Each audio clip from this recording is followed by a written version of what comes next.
A young girl went up to her father who was using his phone and said, "Dad, how much do you make every hour?" Her father looked at her, slightly confused, and replied, $100.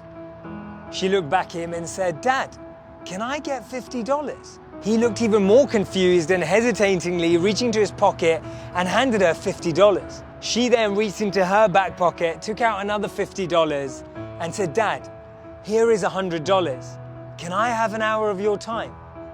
Reality is that we now spend more time on our phones than we do with our loved ones. By the time you finish watching this video, there will have been over 8 million YouTube views, over $610,000 in sales for Amazon, and over 2.9 million swipes on Tinder. We've evolved so that our digital phones have become our physical homes. We walk with them, talk to them, eat and sleep with them. Has FaceTime made us forget to spend time face to face? Do we hide our emotions behind emojis? Do we feel that calls would reveal too much? Do we prefer text instead of a one-to-one connect? Is it wrong that our Instagram feeds are more like highlight reels and not how we really feel? We started by blaming the teenagers and now every one of us is a screenager. Sherry Turkle says we now expect more from technology and less from each other. We're never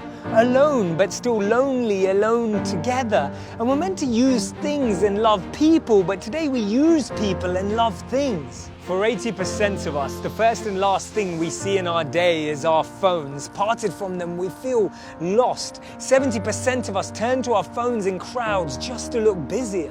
We need to prioritize what matters to us. Let's not have our minds full of notifications and emails, but let's be mindful to noticing others' emotions. We're always charging our batteries and updating our software, but what about recharging ourselves and upgrading our soft skills? When was the last time you logged out, switched off, took a digital detox? Sometimes we need to unplug, disconnect so that we can reconnect and use technology purposefully. We've confused technology and time. We use tech to text someone next to us, but we need to be using it for those who are far away and use time for the people that are actually close. The problem is not technology, it's the way we use it, or right now at least the way it uses us. Be careful about what's on your newsfeed because that's what you're feeding your mind. Cheat on your phone with a book. I promise you it won't be a mistake.